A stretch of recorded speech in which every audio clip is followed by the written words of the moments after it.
Nous sommes lundi 27 mai. Merci de nous avoir choisis et vous avez raison. Bonsoir à tous. Le président de la République par intérim est de retour à Bamako. John Kouda Traoré prenait part hier à Addis Abeba au 21e sommet de l'Union africaine.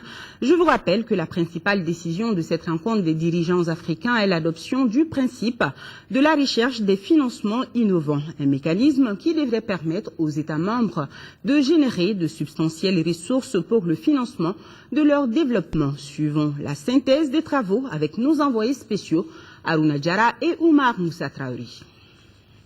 Après les festivités marquant le cinquantenaire de l'organisation panafricaine, le 21e sommet de l'Union africaine est entré hier dans le vif du sujet.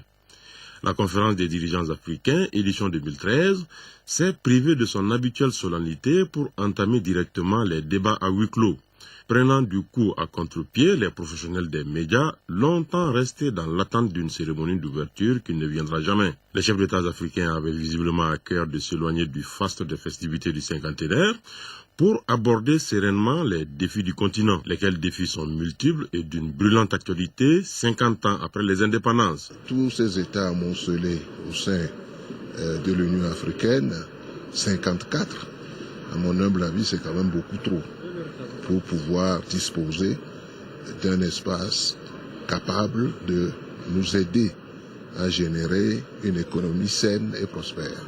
Il faut commencer par réfléchir un peu au sort qu'il faut réserver aux communautés économiques régionales. À mon avis, c'est par là qu'il faut commencer. Il faut transformer tout ça, faire en sorte que ces communautés deviennent des États fédéraux. La plus grande décision de ce 21e sommet concerne les stratégies de développement. En la matière, le principe de recherche des financements innovants a été adopté par les chefs d'État et de gouvernement. Ce mécanisme devrait permettre aux pays membres de l'Union africaine de générer des ressources substantielles pour leur développement. Les ministres des Finances, lors de la prochaine session, auront pour mission de réfléchir aux modalités d'application de ces principes. Plusieurs autres dossiers ont été examinés et adoptés par les dirigeants africains lors de ce 21e sommet de l'UA. Il concerne entre autres la proclamation du 50e anniversaire de l'OIA-UA, le plan stratégique 2014-2017 de la Commission de l'UA et le rapport du Conseil de paix et de sécurité de l'UA sur la paix et la sécurité en Afrique. Des nominations à la Commission africaine des droits de l'homme et des peuples ont également eu lieu. C'est ainsi que notre compatriote Maître Soyata Maïga a été reconduite à son poste de commissaire. C'est un organe de l'Union africaine, le plus ancien, qui a été établi depuis 1987. Le siège est en Afrique de l'Ouest, en Gambie. Il est essentiellement composé de juristes, avocats, magistrats, puisqu'il s'agit de mener un double mandat. Un mandat d'abord de promotion des droits de l'homme. Le deuxième mandat, c'est un mandat quasi-juridictionnel. Ça veut dire quoi? Ça veut dire que nous sommes habilités à recevoir des plaintes des individus et des ONG contre les États, uniquement contre les États. Notons qu'à l'aller comme au retour, l'avion présidentiel a fait une escale technique à N'Djamena. Le président Traoré a été salué à l'aéroport par le premier ministre tchadien, Joseph Djimaranka Dadandji. Au cours de ce voyage à Addis, en marge des travaux du 21e sommet de l'Union africaine, notre président a reçu en audience le Premier ministre algérien Abdelmalek Sellal. Les échanges ont porté sur la situation dans notre pays, occasion pour le chef du gouvernement algérien de confirmer la volonté des autorités algériennes à soutenir le Mali dans son processus de paix. Le Premier ministre algérien donne plus de précisions sur cet entretien au micro de nos envoyés spéciaux. Écoutons-le. On a parlé des affaires africaines d'abord, et puis on a abordé la question de la situation au Mali. J'ai renouvelé toute la disponibilité du président algérien et du gouvernement algérien, du peuple algérien, à aider le Mali dans sa démarche. Et ce que j'ai dit à M. le Président, c'est que depuis le début, la position de mon pays était claire, nette et précise, qu'il fallait effectivement tout mettre en œuvre pour veiller à stabiliser définitivement le Mali, de veiller à faire respecter, quoi qu'en coûte le prix, l'intégrité du Mali. Maintenant, comme vous êtes dans la phase finale, c'est-à-dire les prochaines élections, qui vont certainement stabiliser le pays, la feuille de route aussi, qu'on avait toujours développée ensemble, c'est d'y aller au dialogue national, particulièrement avec les habitants du Nord-Mali, pour essayer de trouver la meilleure voie pour participer à la gestion du pays et à ramener la paix et la sécurité au niveau de la zone. Je pense que globalement, nous sommes sur la bonne voie. En tout cas, j'ai renouvelé à M. le Président toute la disponibilité de mon pays en ce sens, et l'échange de vues a été fructueux. Et nous avons exactement la même vision sur toute la question. En tout cas, j'ai dit à M. le Président que le Mali a compté hier, compte aujourd'hui, comptera toujours sur l'Algérie. Et à présent, le communiqué du Conseil des ministres extraordinaire de ce lundi. À m'écouter, Aïssata Ibrahim Maïga, bonsoir. Bonsoir Nyanya, bonsoir chers téléspectateurs. Le communiqué du Conseil extraordinaire des ministres du lundi 27 mai 2013. Le Conseil des ministres s'est réuni en session extraordinaire le lundi 27 mai 2013 dans sa salle de délibération au palais de Koulouba sous la présidence du président de la République par intérim, le professeur Dioncounda Traoré. Après examen des points inscrits à l'ordre du jour, le Conseil a adopté sur le rapport du ministre de l'administration territoriale, de la décentralisation et de l'aménagement du territoire le projet de décret portant convocation du collège électoral, ouverture et clôture de la campagne électorale à l'occasion de l'élection du président de la République. Au terme du décret enregistré sous le numéro 2013-478 PRM du 27 mai 2013, le collège électoral est convoqué le dimanche 28 juillet 2013 sur toute l'étendue du territoire national et dans les missions diplomatiques et consulaires de la République du Mali à l'effet de procéder à l'élection du président de la République. Un second tour du scrutin aura lieu le dimanche 11 août 2013 si aucun candidat n'obtient la majorité absolue des suffrages exprimés au premier tour. La campagne électorale à l'occasion du premier tour est ouverte le dimanche 7 juillet 2013 à 0h. Elle est close le vendredi 26 juillet 2013 à minuit. La campagne électorale à l'occasion du second tour, s'il y a lieu, est ouverte le lendemain de la proclamation des résultats définitifs du premier tour. Elle est close le vendredi 9 août 2013 à minuit. Voilà, Nyanya, le contenu du Conseil extraordinaire. Ok, et nous allons rester avec vous, Aïssata, pour la lecture du décret portant convocation donc du collège électoral. Justement, Nyanya, c'est un décret numéro 2013-478 PRM du 27 mai 2013 portant convocation du collège électoral, ouverture et clôture de la campagne électorale à l'occasion de l'élection du président de la République. Le président de la République, vu la Constitution, vu la loi numéro 06-044 du 4 septembre 2006 modifiée portant loi électorale, vu le décret numéro 2012-708 PRM du 11 décembre 2012 portant nomination du Premier ministre, vu le décret numéro 2012-710 PRM du 15 décembre 2012 portant nomination des membres du gouvernement, vu le décret numéro 2013-068 PRM du 28 janvier 2013 fixant les intérims des membres du gouvernement, statuant en Conseil des ministres, décrète article 1er, le collège électoral est convoqué le dimanche 28 juillet 2013 sur toute l'étendue du territoire national et dans les missions diplomatiques et consulaires de la République du Mali à l'effet de procéder à l'élection du président de la République. Un second tour du scrutin aura lieu le dimanche 11 août 2013 si aucun candidat n'obtient la majorité absolue des suffrages exprimés au premier tour. Article 2. La campagne électorale à l'occasion du premier tour est ouverte le dimanche 7 juillet 2013 à 0h. Elle est close le vendredi 26 juillet 2013 à minuit.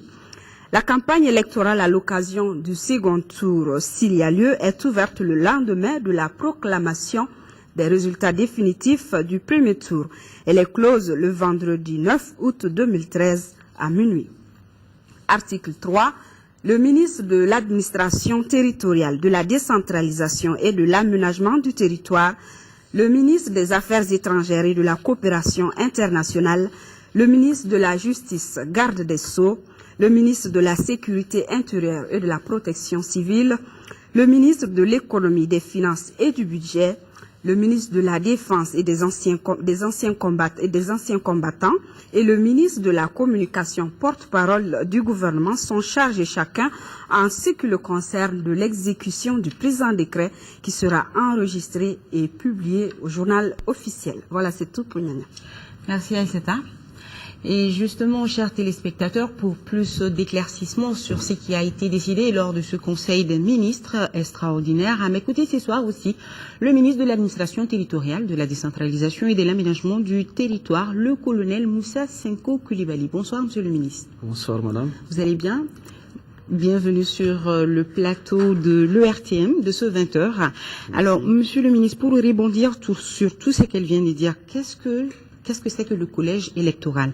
Et puis, monsieur le ministre, est-ce à dire que rien ne pourra empêcher la tenue du premier tour de la présidentielle le 28 juillet? Merci beaucoup, madame. En fait, la convocation du collège électoral en ces jours signifie tout simplement qu'on est suffisamment avancé en termes d'organisation matérielle des élections, en termes d'organisation technique des élections, et que nous sommes prêts maintenant à donner la parole au peuple malien, afin que le peuple malien se choisisse un nouveau président au mois de juillet prochain. Donc nous avons fixé les dates pour le 28 juillet.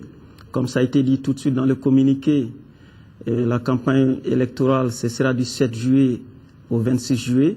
Le dépôt des candidatures pour les présidentielles, c'est prévu jusqu'au 28 juin. Et matériellement, techniquement, tout est fin prêt pour qu'il y ait l'élection présidentielle sur toute l'étendue du territoire national. Ok. Monsieur le ministre, en évoquant le collège électoral aujourd'hui même, est-ce que vous êtes dans le délai légal? Oui, ce que la loi électorale prévoit, c'est de convoquer le collège électoral 60 jours avant l'élection présidentielle. Nous pensons qu'en faisant ces décrets aujourd'hui, en convoquant le collège électoral, nous sommes parfaitement dans les délais pour respecter la loi électorale ici au Mali. Ok. Et en termes de mobilisation et du redéploiement du matériel électoral dans les différentes régions du Mali, où en sommes-nous et quand est-ce que cela va commencer? En fait, en termes de préparation matérielle, comme je l'ai dit, nous avons pratiquement terminé la préparation matérielle. Ce que nous sommes en train de faire actuellement, c'est essayer de compléter le matériel qui a été saccagé, qui a été volé dans les régions de Gao, Kidal et Tombouctou, et dans partie de Mopti. Sinon, dans les autres régions, la préparation matérielle est finie. Maintenant, techniquement, avec la DGE et la CENI, je pense qu'à ce niveau aussi, ces deux structures sont suffisamment avancées pour nous permettre d'avoir les élections dans de très bonnes conditions. Et bien sûr, nous allons évoquer le cas de Kidal, l'élection sur l'ensemble du territoire, y compris à Kidal et dans les représentations diplomatiques. Vous confirmez tout cela? Kidal ne constitue pas un cas particulier pour nous. Il y aura les élections à Kidal comme il y aura les élections à Kaï. Mais l'administration n'est pas encore en place, monsieur le ministre. L'administration sera à Kidal comme l'administration est aujourd'hui à Sikasso, à Bamako et à Kaï. Les élections se dérouleront à Kidal comme dans toutes les régions du Mali. Il n'y aura pas de cas Kidal. Il n'y aura pas un vote particulier pour Kidal. Nous allons donner la chance à tous les Maliens ici présents au Mali, mais aussi donner la chance à tous les Maliens hors du Mali, aux réfugiés ou aux déplacés de participer à l'élection présidentielle. Partout où il y a un Malien recensé dans notre base de données, nous allons lui donner la chance de voter pour l'élection présidentielle. Et comment ça se passe l'acheminement des matériels au niveau de Kidal? Est-ce que ça a commencé? Comment ça va se passer? Le détail n'est pas important. Je vais seulement rassurer toute la population malienne que chaque Malien aura la possibilité de voter pour l'élection présidentielle. Nous mettrons en place tous les dispositifs qu'il faut. Ici à Bamako, à Kaï, chaque village au Mali, chaque quartier, chaque fraction, chaque hameau aura la possibilité de voter pour l'élection présidentielle. Il n'y aura aucune zone grise pour les élections à venir. C'est beau de le dire, Monsieur le ministre. On veut le voir aussi. À quand le retour de l'administration et de l'armée, donc, à Kidal? Quelle date vous nous donnez? Il ne s'agit pas, c'est pas une question de date. Nous sommes dans un processus qui est dynamique. L'armée sera à Kidal, l'administration à Kidal. Nous ferons les votes à Kidal comme nous ferons les votes ici à Bamako, à Kaya, Sikasso, à Tombouctou, à Ségou. Il n'y aura pas, comme je l'ai dit, de zone grise pour les élections que nous allons organiser. On veut le croire. Qu'en est-il, Monsieur le ministre, dernière question, de l'élaboration, ou dirais-je, de la fabrication du fichier électoral et de la carte d'électeur et des cartes d'électeurs? Pour le fichier électoral, je pense que le processus est pratiquement terminé. On va rentrer dans une phase de correction des listes électorales. Pour ce qui concerne la confection des cartes NINA, dans une semaine ou deux maximum, nous allons commencer la distribution de ces cartes. La confection est en bonne voie. Et début juin, nous commencerons avec la distribution de ces cartes. Ok. Est-ce que vous avez un message particulier pour nos téléspectateurs ce soir? Le message particulier s'adresse à chaque électeur pour les rassurer et leur dire que pour le prochain vote, chaque vote est important, chaque vote compte et chaque vote sera compté. Il ne faut surtout pas laisser les autres choisir votre président à votre place. L'élection qui vient est très importante pour la sortie des crises et pour l'avenir immédiat du Mali. Donc il est très important que chaque personne, chaque citoyen participe au choix du futur président du Mali. Merci, Monsieur le ministre. C'est moi qui vous remercie. Merci d'avoir répondu à nos questions et merci de votre passage sur ce plateau du 20h. La suite donc de ce journal, toujours dans la même mouvance, la tenue des élections, la délégation générale aux élections DGE est pour sa part prête pour les échéances du 28 juillet prochain. Le général Siaka Toumani Sangaré, le délégué général aux élections, l'a déclaré au cours d'un entretien accordé à Mamari Kouni. Suivons ensemble. Depuis l'année dernière, la DG avait déjà pris les dispositions pour les préparatifs du processus électoral 2012 et que nous avons continué à parfaire ces préparatifs en 2013. Avant que la date ne soit fixée, on avait déjà élaboré un plan d'action. Un plan d'action qui se décline en 4 points. Le premier point, c'est l'élaboration, évidemment, d'un logiciel de gestion, étant donné que nous avons passé du fichier alphanumérique au fichier biométrique. Ensuite, l'acquisition d'un certain nombre de matériel informatique pour renforcer nos capacités. La date d'aujourd'hui est par rapport au 28 juillet. Et je pourrais vous dire que le premier point est pratiquement réalisé. Le logiciel est tout à fait fonctionnel et nous l'avons expérimenté et il nous a permis déjà d'imprimer les listes, sinon les listes des électeurs potentiels, les tableaux de validation et également les tableaux de transfert. Pour ce qui concerne la réalisation évidemment du matériel, nous avons commencé à recevoir certains matériels, mais il y a d'autres encore, notamment les portables, qui sont annoncés pour demain mardi, mais nous attendons de les recevoir d'abord. Et ensuite, il y a les consommables dont la livraison a commencé depuis bientôt 2 semaines. Et ensuite, comme je le disais tantôt, nous avons recruté les 400 agents techniques que nous sommes en train de former en 2 temps. À la date d'aujourd'hui, nous sommes dans la dynamique du respect de la date du 28 juillet 2013 retenue pour la tenue du premier tour du scrutin présidentiel. Les documents servant à l'établissement des listes électorales sont imprimés et disponibles au niveau de nos magasins.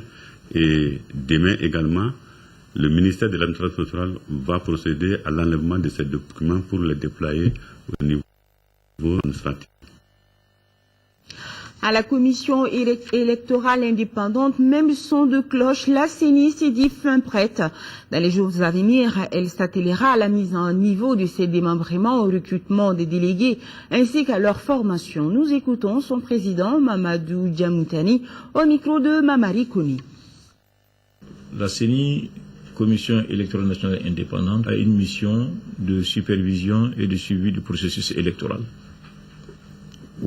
Aujourd'hui, nous sommes en train de préparer nos fiches de supervision.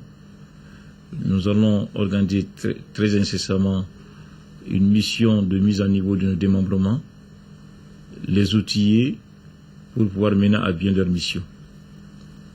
Nous allons aussi procéder au recrutement des délégués de la CENI dans les bureaux de vote. Vous le savez, la CENI déploie le jour du scrutin des délégués dans chaque bureau de vote.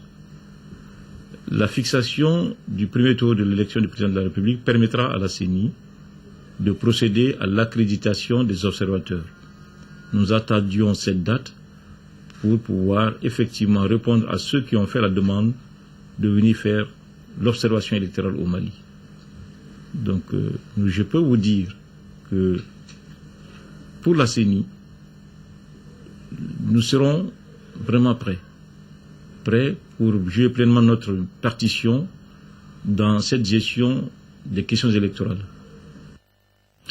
L'actualité, c'est aussi la visite aujourd'hui du président de la Commission Dialogue et Réconciliation au Premier ministre. Les deux personnalités ont échangé sur les missions qui incombent à la Commission et les actions entreprises. Pour plus de détails, écoutons Mohamed Salia Sokona, le président de la Commission Dialogue et Réconciliation. À sa sortie d'audience, il est au micro de Nando Dambeli. C'était une visite de courtoisie, parce que je pense que c'est tout à fait normal, après notre installation, que nous fassions cette visite. Après avoir rencontré le chef de l'État, nous avons demandé au Premier ministre, chef du gouvernement, de venir lui rendre la visite de courtoisie et puis en même temps lui faire le point de ce que nous avons fait jusqu'à maintenant depuis notre installation.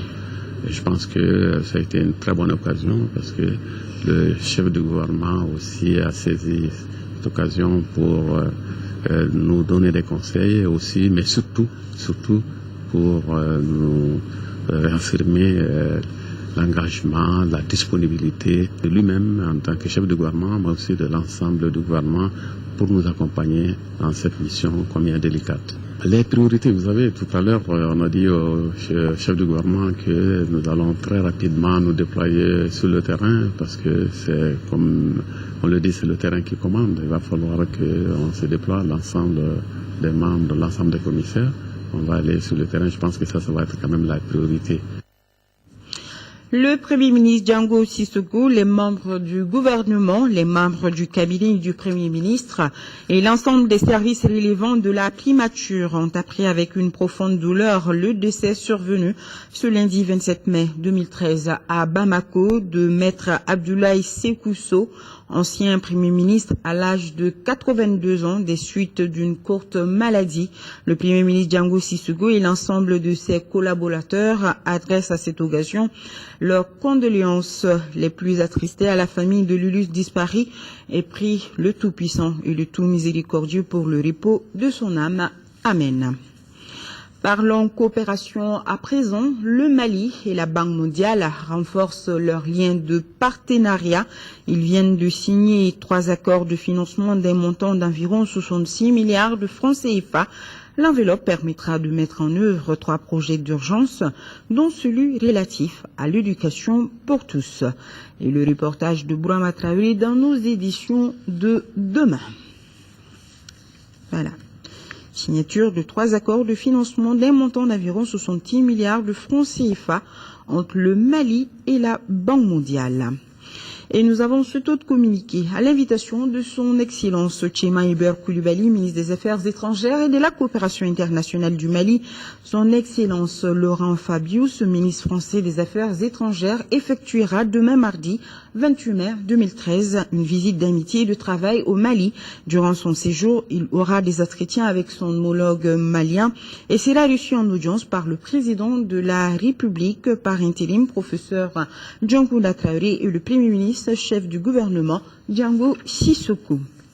Sur un tout autre plan, le procureur de la République près du tribunal de première instance de la commune 3 du district de Bamako, chargé du pôle économique et financier, a reçu les actes révélés par les opérations de vérification au titre de l'exercice 2011 et courant 2012, une action conduite par le vérificateur général. Les dossiers font état d'un sombre bilan caractérisé par une perte de plus de 8 milliards et demi de francs CFA. Moussa Fane, les détails. Plus de 8 milliards 717 millions de francs CFA, c'est le montant révélé par les rapports de cette vérification au titre de l'exercice 2011 et une vérification au titre de l'année 2012 du vérificateur général. Un rapport remis ce matin au procureur de la République par le tribunal de première instance de la commune 3 du district de Bamako, chargé du pôle économique et financier. Le document en question fait ressortir des malversations dans le domaine des services domaniels et fonciers, les opérations d'encaissement et de reversement des recettes fiscales au trésor public. Le bureau du vérificateur général estime que ces rapports qui soutiennent les présentes dénonciations de faits ont été suffisamment et sérieusement élaborés avec indépendance, professionnalisme et objectivité. Je voudrais vous assurer que votre bureau compte et continue de peser dans ce domaine. La deuxième remarque, c'est que la remise de ces rapports nous pousse à deux défis majeurs à la justice. Vous le savez comme moi. Le défi de la transparence et celui de la légalité. Pour la première fois, la direction du contentieux de l'État jouera pleinement son rôle dans le suivi du rapport du bureau du vérificateur général. Nous serons chargés dorénavant de suivre tous ces dossiers. Si on doit défendre l'État, il faut qu'on ait tous les éléments dès le départ. La justice est donc saisie pour des montants détournés. Reste à démasquer d'éventuels présumés coupables. Visite hier dimanche à Caille du président du comité militaire de suivi de la réforme des forces de défense et de sécurité du Mali, le capitaine Amadou Aya Sanogo, au menu des échanges, les missions du comité et le recensement des préoccupations de l'heure de l'armée. Mahamadi Alioubari, correspondance. C'est sous un soleil de plomb que la délégation du comité militaire de suivi de la réforme des forces de défense et de sécurité, avec à sa tête son président Amadou Aya Sanogo, est arrivée ce dimanche dans la cité des Rails.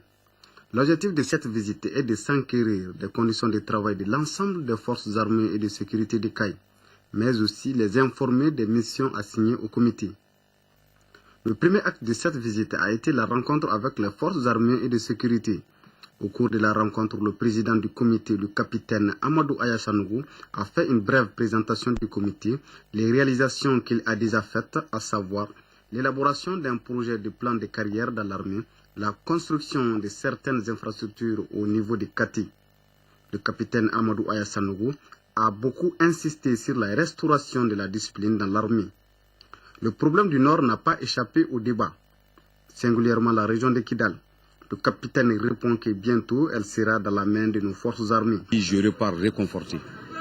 Réconforté pourquoi? Parce qu'avec les compagnons d'armes, c'est-à-dire sans distinction aucune, on a eu à échanger sur beaucoup d'aspects, beaucoup de préoccupations. Parce que c'est ce qui nous permet de venir aux acteurs, prendre en compte leurs préoccupations, voir leurs réalités.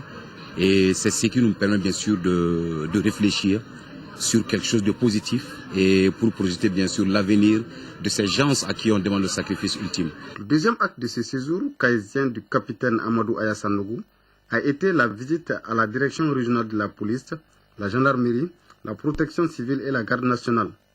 À tous ces niveaux, les problèmes sont presque identiques. Manque de matériel adéquat, de clôture et vétusté des locaux. Et le colonel-major Didier Dakou vient de son côté d'effectuer une mission dans la région de Tombouctou. Sur place, l'officier supérieur a rencontré la force Sterval, la MISMA et les forces armées maliennes.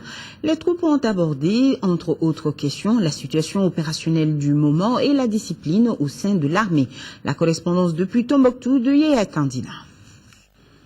Le colonel-major Didier Dakou, accompagné de son unité d'élite, les forces spéciales viennent de séjourner à Tombouctou.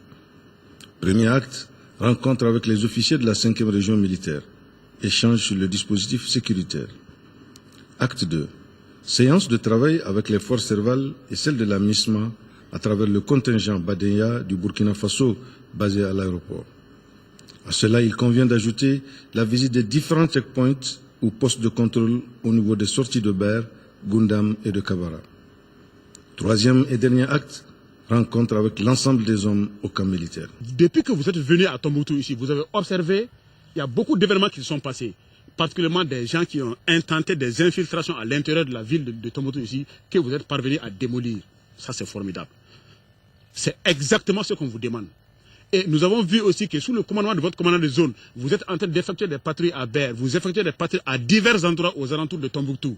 Ça, c'est une très bonne chose. Ça permet de repousser les limites de l'ennemi au plus loin, d'abord de la localité de Tombouctou. C'est une grande joie pour toute la troupe à Tombouctou ici, de recevoir le grand chef des opérations et pour nous donner son expérience par rapport à tout ce qu'il est en train de mener de l'autre côté et nous donner beaucoup de conseils afin que nous puissions aller de l'avant. On va mettre tout le monde à la tâche afin de pouvoir tirer le maximum de profit et d'expérience de ces hommes qui ont vraiment l'expérience des combats dans ces zones. Ici, le colonel-major a expliqué l'objet de sa mission, à savoir apporter le message de félicitations des plus hautes autorités aux soldats de Tombouctou qui font un travail remarquable. Didier a exhorté ces derniers à poursuivre le combat pour la libération de l'ensemble du territoire malien.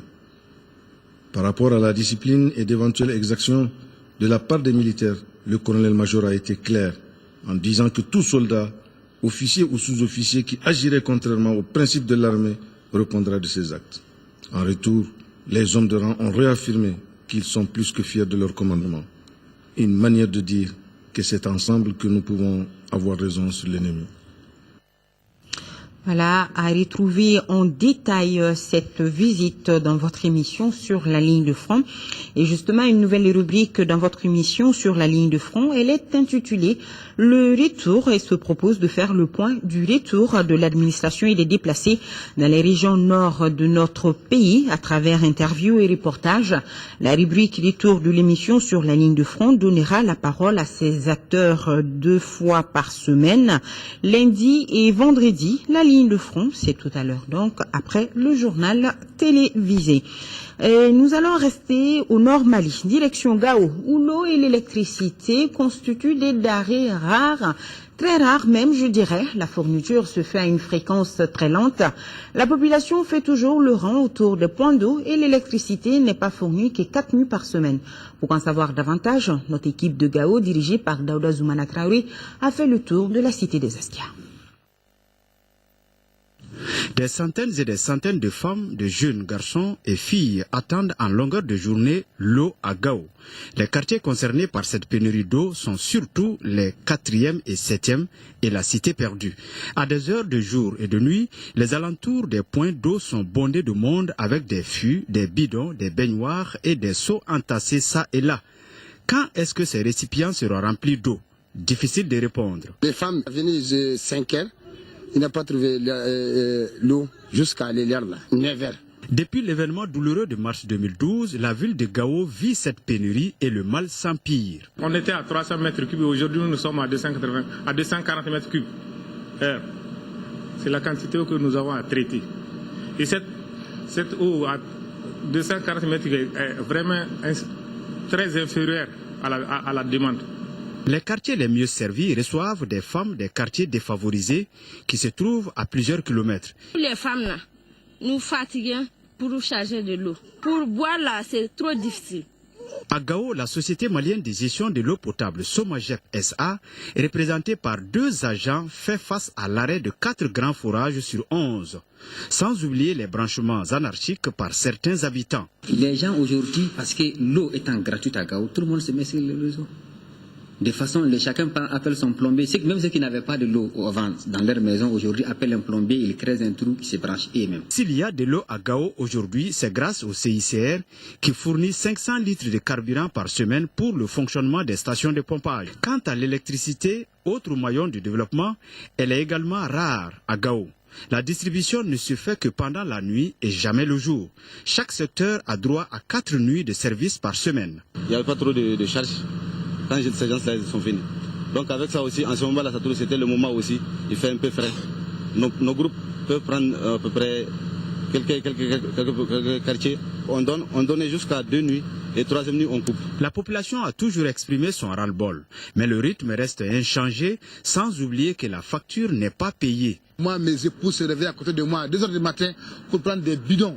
Dans la sécurité là, traverser 5 ou 6 rues pour aller voir un voisin à moi, le commander un peu d'eau pour faire venir laver les enfants le matin et donner le petit déjeuner vraiment ça fait mal au cœur. Le comité international de la Croix-Rouge, CICR, fournit là également du carburant pour l'électricité depuis le 6 avril 2012. Aujourd'hui, pour la ville de Gao, nous avons fourni du 7 avril à aujourd'hui 1 416 000 litres de gasoil à la centrale thermique. Il est temps que l'État prenne les choses en main, puisque Gao est reconquis et l'administration s'installe.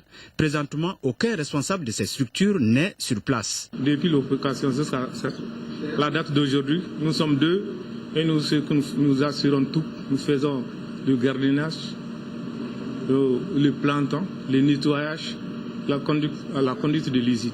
La régularité de l'eau et de l'électricité peut être subordonnée au paiement des factures par la population et au démantèlement des branchements anarchiques. Là où nous sommes, cette population a les poches vides. Ce peuple est martyrisé depuis 1 an. Ils n'ont pas de source de revenus. Il ne faut pas se mentir. Ils ne sont pas prêts. Et nous, moi-même en tant que maire de la ville, je ne peux pas dire aux gens de contribuer pour avoir de l'eau. En attendant de trouver la solution idéale à ce énième problème de la ville de Gao, la population doit prendre son mal en patience. Oui, dur. Le ministre de l'Agriculture, Baba Berté, vient de boucler sa tournée dans la zone CMDT. Cette tournée de 4 jours qu'il a menée dans 3 des 4 filiales donc de la zone et lui a permis de se rendre compte de l'état des préparatifs de la campagne agricole 2013-2014 et par la même occasion de donner des nouvelles orientations de son département aux producteurs sur le terrain. Et nous reviendrons dans nos éditions prochaines sur les étapes de la filiale nord-est et centre avec nos envoyés spéciaux Modibo Mariko et Sidi Modibo Dambélé.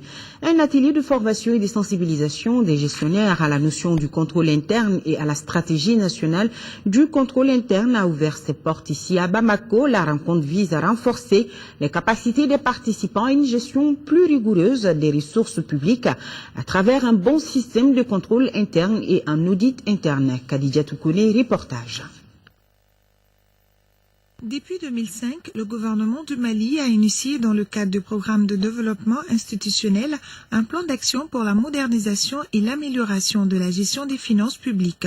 C'est à cet effet qu'un atelier de formation et de sensibilisation des gestionnaires à la notion du contrôle interne et à la stratégie nationale du contrôle interne se tient à Bamako. C'est une étape excessivement importante parce que le contrôle interne, c'est ça le soubassement qui permet à une organisation d'atteindre ses objectifs. Nous appuyons le contrôle général des services publics dans cette mission de vulgarisation du contrôle interne et au niveau de l'administration et au niveau de toutes les organisations. Dans le cadre de ces réformes institutionnelles, le contrôle interne qui se définit comme l'ensemble des dispositifs mis en œuvre par les responsables de l'organisation à tous les niveaux pour maîtriser le fonctionnement de leur activité occupe une place de choix. En dépit de ces efforts, le système de contrôle interne est confronté à de nombreux défis, surtout dans le domaine de la lutte contre la corruption et la délinquance financière. C'est pourquoi le programme de développement institutionnel a prévu, dans son plan opérationnel 2010-2013, l'élaboration d'une stratégie nationale du contrôle interne visant 2 objectifs majeurs, à savoir la définition d'une vision dynamique du contrôle interne en termes d'organisation et de performance, et l'élaboration d'un plan d'action triennal qui permettra une transition progressive vers la vision définie. Le ministre de l'Économie, des Finances et du Budget invite les participants à s'approprier pleinement des propositions qui leur seront soumises lors de cet atelier pour impulser les actions nécessaires à la mise en œuvre de la stratégie nationale de contrôle interne et le bon fonctionnement de son plan d'action. Et toujours dans le même cadre, une étude est en cours pour harmoniser les systèmes de contrôle de l'administration malienne. C'est pour en fait moderniser les services publics. Le but est de prévenir et de lutter contre la corruption et la délinquance financière. Pour plus de précision sur cette question, je vous propose d'écouter successivement le contrôleur général des services publics et le commissaire au développement institutionnel. Ils sont au micro de Ibrahima Traoré. Nous avons constaté qu'il y a toujours des défaillances au niveau du système de contrôle interne. Donc, pour ce faire, nous avons dit qu'il va y faire une étude qui va permettre d'harmoniser tous les systèmes de contrôle interne de l'administration malienne pour que ça soit vraiment quelque chose de cohérent, n'est-ce pas? Et c'est dans ce sens-là que nous avons imaginé la détermination d'une stratégie nationale de contrôle interne et qui a été préparée de commun accord avec tous les intervenants, n'est-ce pas, de la société civile, n'est-ce pas, de l'administration publique, des services de contrôle. Tous les services ont été associés à l'élaboration de cette stratégie, qui est un outil de gestion privilégié pour l'administration malienne et qui est un outil de prévention de la lutte contre la corruption et la délinquance financière. Et la prévention est le premier élément de la lutte. Et la stratégie nationale, c'est-à-dire le contrôle interne, l'institution du système de contrôle interne dans toute l'administration malienne, n'est-ce pas, va permettre, n'est-ce pas, de faire un pas vers la lutte contre la corruption et la délinquance financière. Et c'est vraiment l'objectif principal recherché par ces ateliers. La modernisation de l'administration ou le développement institutionnel passe nécessairement par au moins deux axes très importants. Le premier axe, c'est la responsabilisation des gestionnaires publics. Et responsabilisation que nous sommes en train de promouvoir à travers d'abord l'institution du budget programme, dossier sur lequel travaille activement le ministère en charge de l'économie, des finances et du budget, et la gestion axée sur le résultat qu'induit ce budget programme. Gestion axée sur le résultat dont le commissariat au développement institutionnel, sous la haute autorité du ministre en charge de la fonction publique, essaie de faire la promotion en termes d'institutionnalisation comme pratique de la gestion publique.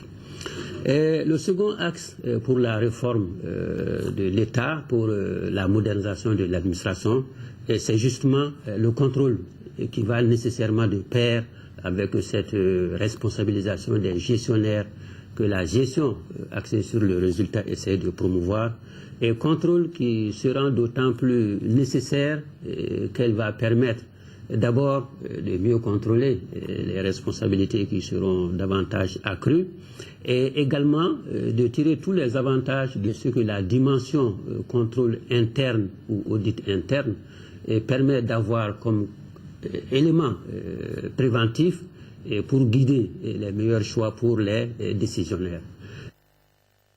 Et nous avons ce communiqué. La direction du regroupement IBK Mali 2012 a reçu le samedi 25 mai 2013 au siège du RPM à l'hippodrome une forte délégation du comité exécutif de l'ADEMA PAIG, outre la présentation du candidat de l'ADEMA aux élections présidentielles de 2013 au parti membre du regroupement IBK Mali 2012. Cette rencontre a permis aux deux partis d'échanger sur la situation politique et sécuritaire actuelle du Mali et les perspectives de sortie de crise. Les partis ont saisi l'occasion pour lancer un appel à la classe politique pour un dénouement heureux de la crise et l'organisation d'élections libres, transparentes et apaisées. Lancement ce matin à Paris de la Semaine culturelle africaine à l'UNESCO. Le patrimoine comme facteur de renaissance africaine est au cœur de l'édition 2013 qui coïncide avec le 50e anniversaire de l'Organisation de l'Unité africaine. Le Mali est à l'honneur de cette édition à travers ses sites inscrits au patrimoine mondial de l'humanité. De Paris, le reportage de Maranfi Konati. Le patrimoine culturel au service de la renaissance africaine et du panafricanisme, tel est le slogan de la Semaine culturelle africaine 2013 de l'UNESCO. Cette année, une attention particulière est accordée aux sites maliens classés au patrimoine mondial de l'UNESCO. Une opportunité exceptionnelle pour la délégation malienne auprès de l'UNESCO. C'est l'occasion pour nous de montrer, d'exhiber qu'avec la solidarité internationale, nous existons. Vous avez vu les images des différents sites, là, Gao, Tombouctou, Djéné et Bandiagara, des images de manuscrits. Le patrimoine culturel est un facteur d'intégration. Correctement transmis à la jeunesse, il peut être source de renaissance pour le continent noir, affirme l'ambassadeur du Mali à Paris. La renaissance passe par la valorisation de ce patrimoine, qu'on le mette en valeur, qu'on le fasse connaître par les nouvelles générations. C'est vraiment important. C'est une transmission que nous ferons aux nouvelles générations. Plus qu'un slogan, la renaissance africaine est en marche à travers une jeunesse mobilisée avec un immense appétit pour l'éducation, les droits humains et une participation citoyenne à l'avenir du continent. Des cris qui sont au cœur des préoccupations de l'UNESCO, affirme Irina Bogova. Comment leur donner la parole, comment les former, comment les intégrer aux décisions qui les concernent. Cet appel résonne directement au cœur du mandat de l'UNESCO. Et cette semaine est le moment, je dirais, privilégié pour se mobiliser en ce sens. La semaine africaine est l'occasion de faire connaître le savoir-faire africain. Comme chaque année, le Mali est représenté par Ndoula Dia, un créateur qui valorise le bogolan et les produits de tissage malien. La chronique santé du jour est consacrée à une maladie qui s'attaque à l'os et à la moelle osseuse. Appelée ostéomélite, le manque d'hygiène, ne pas traiter les infections type angine, l'otite et le non-respect du calendrier vaccinal pour l'enfant peuvent conduire à cette maladie qui détruit les os. Pour en parler, l'équipe de Focus Santé est allée voir un service de chirurgie pédiatrique de l'hôpital Gabriel Touré, une réalisation de Tchessera Lambéli.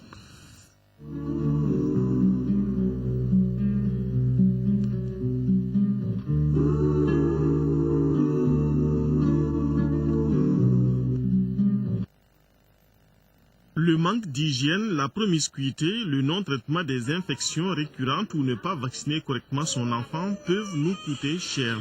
Parmi les risques auxquels ces habitudes nous exposent figure l'ostéomyélite, une maladie infectieuse qui peut partir de n'importe quel point de notre organisme pour ensuite détruire les os.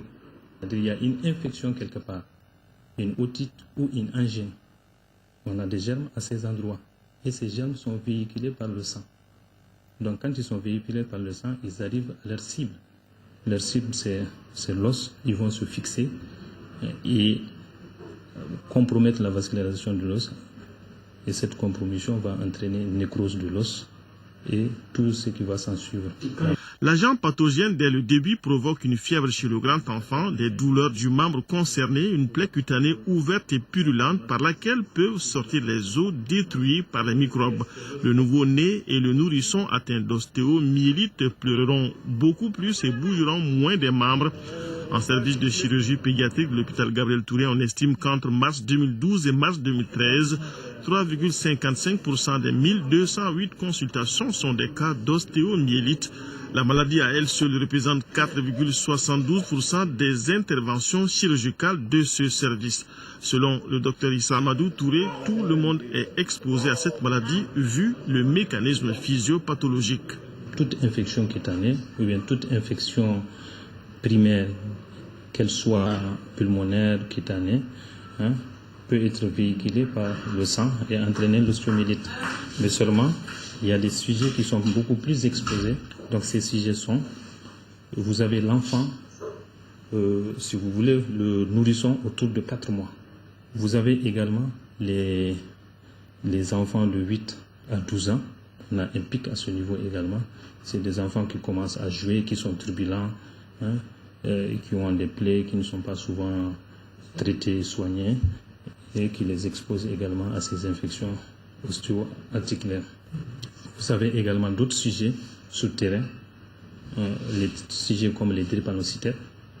Vous avez également donc certains sujets qui sont dépourvus de leur rate par traitement chirurgical. Vous avez également l'immunodépression, qu'elle soit acquise ou innée. Mais ceux qui ont une ostéomyélite peuvent avoir un style de vie qui les a trop exposés. Il y a la précarité d'hygiène corporelle, parce que c'est à peu près une maladie d'hygiène. On n'est pas propre, on fait une infection, ça se complique, on ne soigne pas et ça se véhicule vers les os. Il y a ce qu'on appelle également la promiscuité, c'est-à-dire des sujets qui sont entassés dans une pièce peut-être de 2 mètres carrés, on met 4-5 personnes. Donc il y a facilement une contamination par voie respiratoire. Il peut faire des infections respiratoires qui par la suite se compliquent et donner la maladie. Vous avez également le paupérisme. On dit dans notre jargon, tous ceux qui sont pauvres, généralement, ont une hygiène déficitaire, donc ils sont également exposés à la maladie. La prise en charge de l'ostéomyélite commence par la gestion de la douleur et une administration d'antibiotiques avec très souvent une opération chirurgicale accompagnée d'un suivi biologique strict. En de l'os détruit, l'organisme est supposé le renouveler Mais comme le disent les spécialistes, ce n'est pas gagné d'avance et il existe un risque de déformation, de raccourcissement du membre. Traiter correctement toutes les infections, une bonne hygiène et le respect du calendrier vaccinal chez l'enfant permettent d'éviter l'ostéomyélite dont de plus en plus de cas arrivent à l'hôpital Gabriel Touré.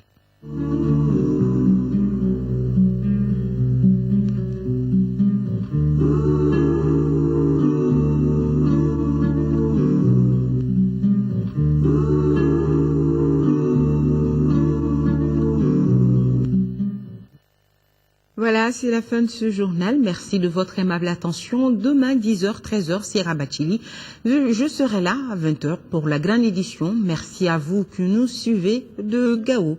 À demain. Bonsoir à tous.